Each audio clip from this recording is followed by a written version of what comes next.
Hi there, I'm Machine Pun Kelly, and today I want to talk to you a little bit about just if you're getting interested in milling your own flour and doing your own breads and stuff like that from fresh milled flour.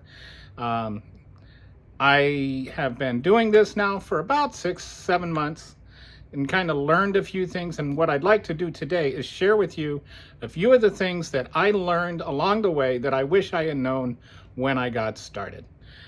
So we'll just get going here. So what I want to do today is I just want to go over some of the ingredients that you use. I think I'll do another episode where I talk about some of the tools that you use.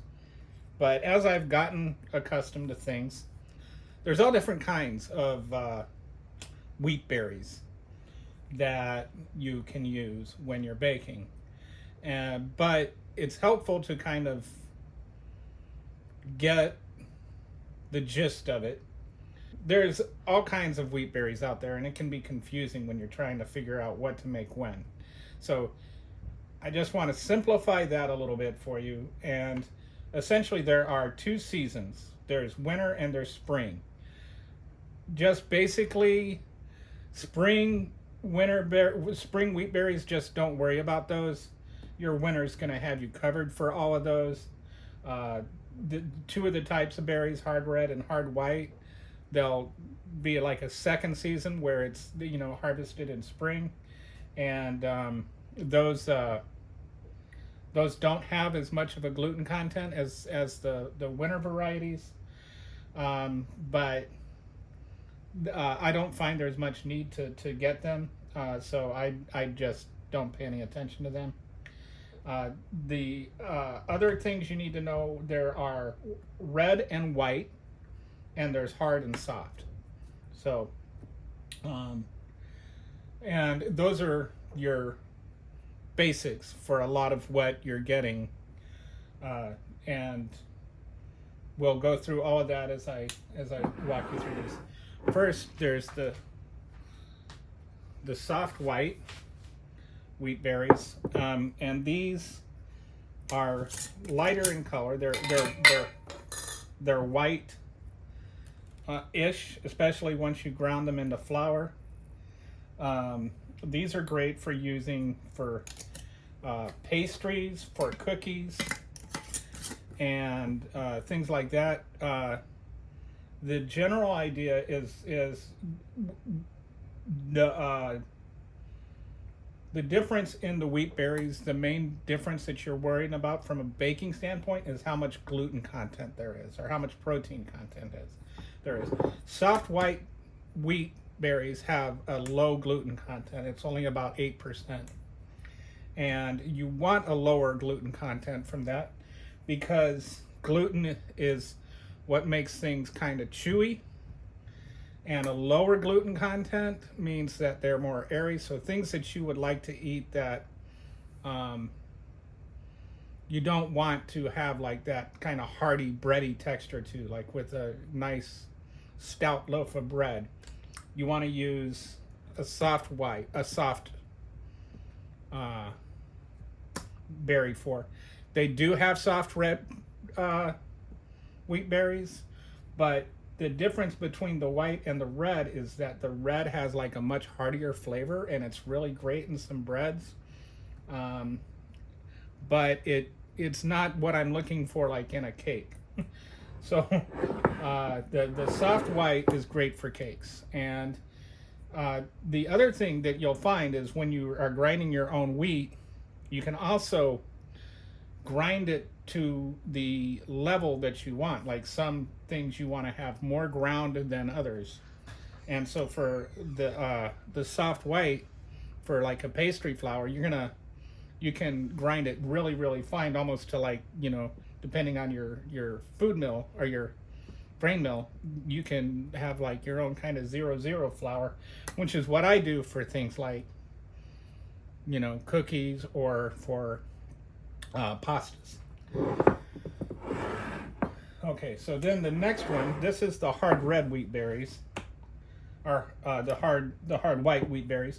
This I'll use for breads, and I'll use a combination of hard red and hard white sometimes, and sometimes even some of the other grains. But the hard white, especially if you like, just like the difference between these is mostly in the coloring and the flavor.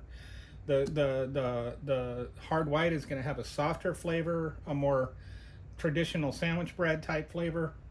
So especially like if you're like a mom with kids and you're trying to switch them over to homemade bread, this is what you want to use, because this will give them that, the most, sandwich bread that they're used to kind of experience.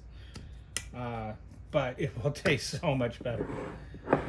The hard red wheat berries are, both of these are going to have around a 13% protein content to 15%.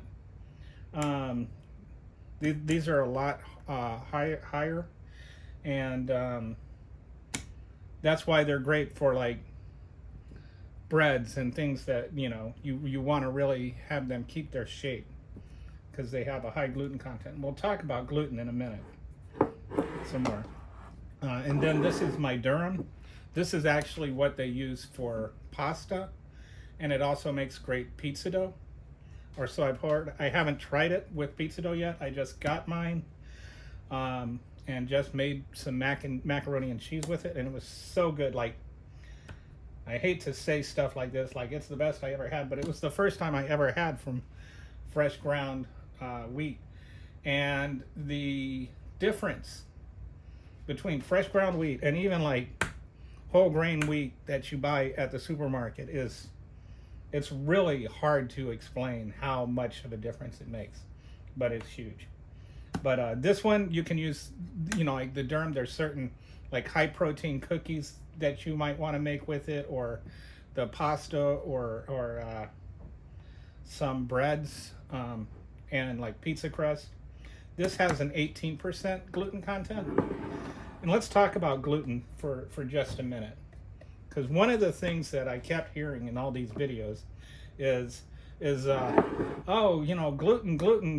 work the gluten, don't work the gluten. And some things you want to work the gluten, and some things you don't want to work the gluten. You don't want to overwork the gluten. So what does all that mean? Well, actually gluten does not exist in wheat. Believe it or not, there are two proteins, which I forget the name of right now, but I'll write them in the little thing. So you should be able to see them on your screen. But anyway, there's two different proteins that when you combine them with water, they form gluten. So then what happens is, as you work the dough, as you knead the dough, that gluten gets like exercised. And the more you exercise it, the more it stretches out, the more the stronger it gets, and the more elastic it gets, so it holds the form better. And especially like once you start letting it rise with the yeast, this is really interesting to me anyway. I didn't know any of this, but like you as you work the gluten and you get a good tension, what they call a surface tension, then what happens is that when the yeast rises, or when the yeast eats its stuff and releases these gases, and that's what causes the dough to rise, what happens is the skin, or the kind of the skin, I guess, of the dough that's formed by the gluten, it traps those gases inside the dough. And so then when you bake it, that's what gives it this kind of airiness and stuff like that, and gives it like what they call a good crumb. And it's all even in there. And so like that's why gluten is important, and why especially if you're working something like bread, you want to have like a good thoroughly kneaded dough. But if you're doing something like biscuits, where you want that flakiness, you want that lightness, then you don't want to work the gluten a lot, because the gluten will end up ruining the biscuit if it's overworked. So they'll say like biscuits you barely want to work, and dough, like bread dough, you do want to work. Generally speaking, I think If you're adding baking soda as a leavener, you tend to want to work it less. If you're using yeast as a leavener, you tend to want to work it more.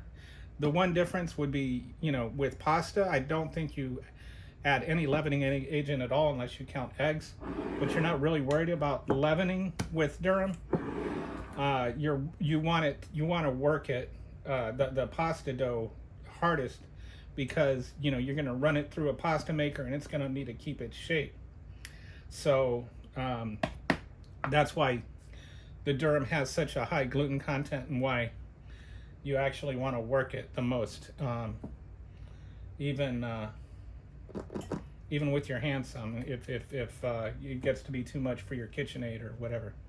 All right, so those are the 4 main types of wheat berries. And the next question I get from people, a question I get a lot, is where do I get my wheat berries from? And I've recently started getting them from a place called Azur, which is like a food purchasing co-op. And you order food once a month, and then you go online, and there's like a drop-off place. It's probably not very far from your house. They have somebody that drives around the country in trucks and drops things off. And there's like a small fee, like I think it's a few percentages, some percentage of whatever your order is. But like my order was $113 and the shipping fee was $10. And you just go there, and when they drop it off, and you pick it up and you take it home. And to give you an idea, I had been buying all my grains from Amazon, and but it was kind of pricey. So I started looking around. There's another website that I think is great it's called Grits and Grains, I think. And they had some links, and so I went there. I found out about Azur, and I spent $118 on 100 pounds of grain. It was 25 pounds each of the hard red, hard white, soft white, and durum. So, and I put I put the cheapest versions of those I could find into my Amazon cart, and it would have cost me like $276 instead of $113 if I had bought it on Amazon instead of from Azur. So like, I looked at a bunch of places, and I'll have a link in my description if you're interested. And just full disclosure, if you do end up buying something and you go over $100, I get a $25 credit. It's like a one-time thing. It's not like a lifetime subscription or something.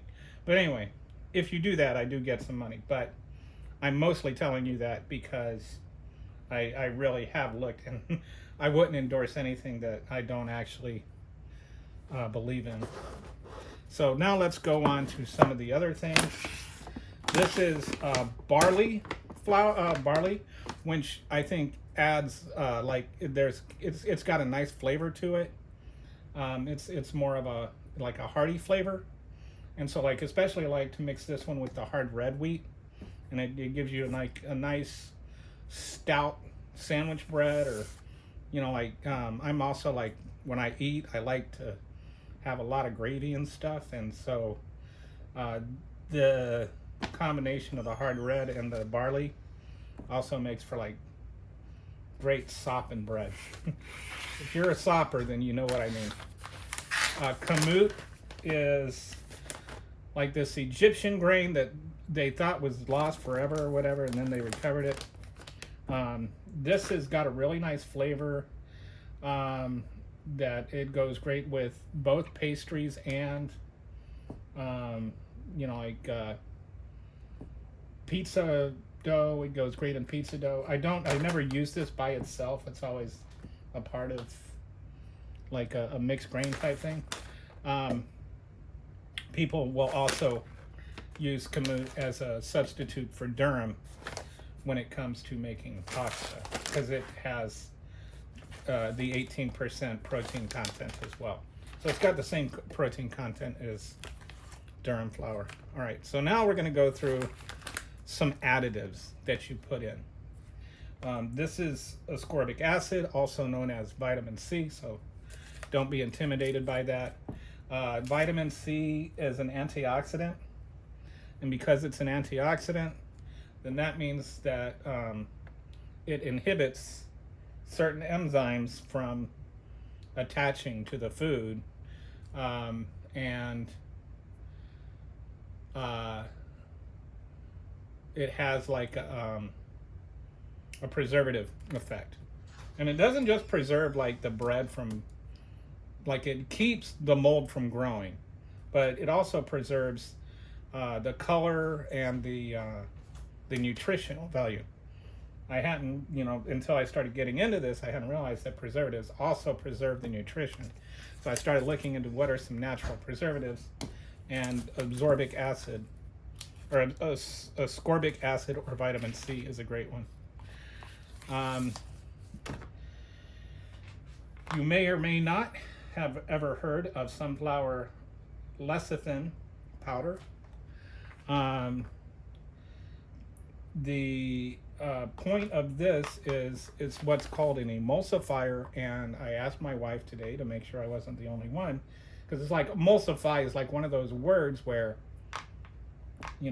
I've heard it enough that I kind of vaguely knew, like mix something or whatever, but I didn't really get what it meant, that this is an emulsifier.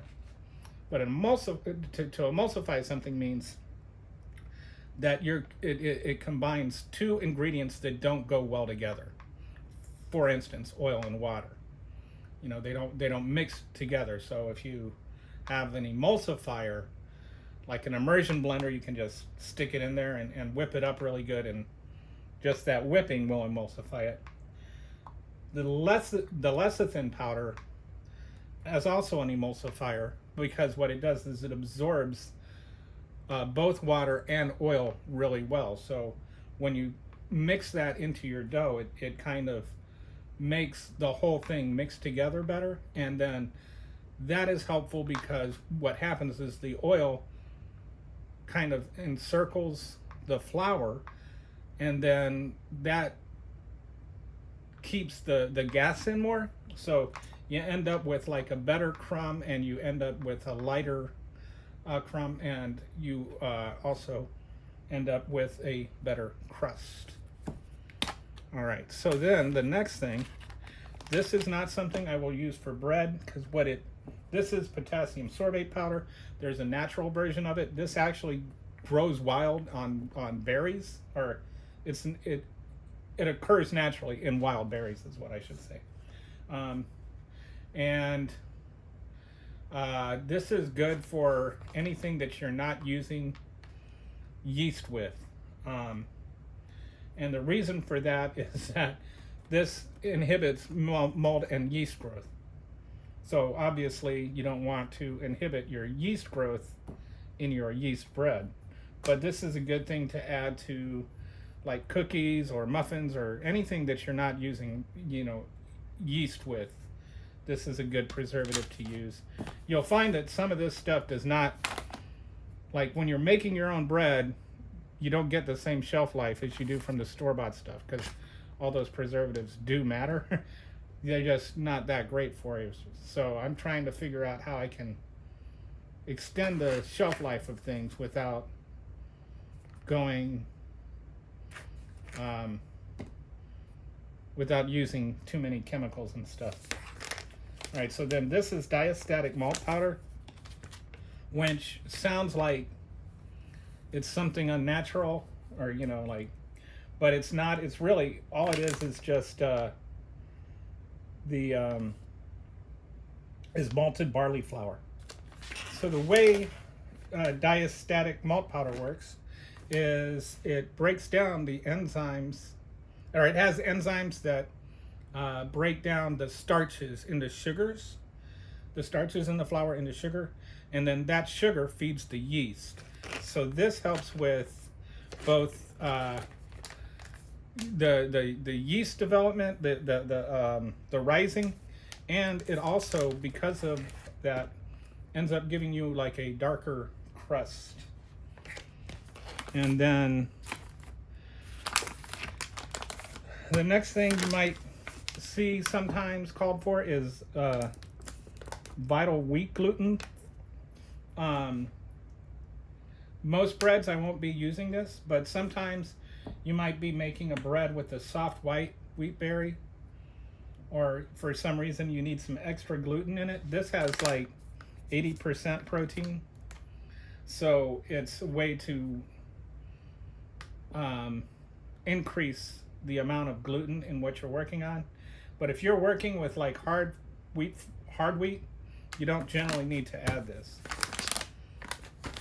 All right, so there's two more things that I think are important to know. One is your fats. Okay, there's a lot of your baking recipes are going to call for fats. Some are going to call for solid fats.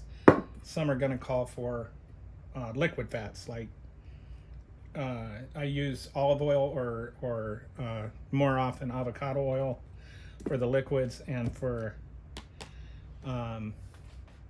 the solids I tend to use butter. But you can also use shortening, or depending on what you're making, you might even want to use lard or tallow or something like that. But the general difference is when it cools off, the solids are going to go back to solids, the liquids aren't.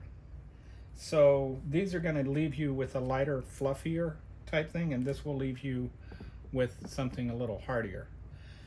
So just generally, that's the difference between them.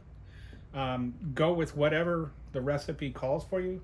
But what the oil, like I was saying, the oil tends to like trap or surround the flour and then trap the yeast gases inside. So that's how they, like, one thing that's interesting once you start getting into this is a lot of this stuff is just chemistry and figuring out the chemistry of it.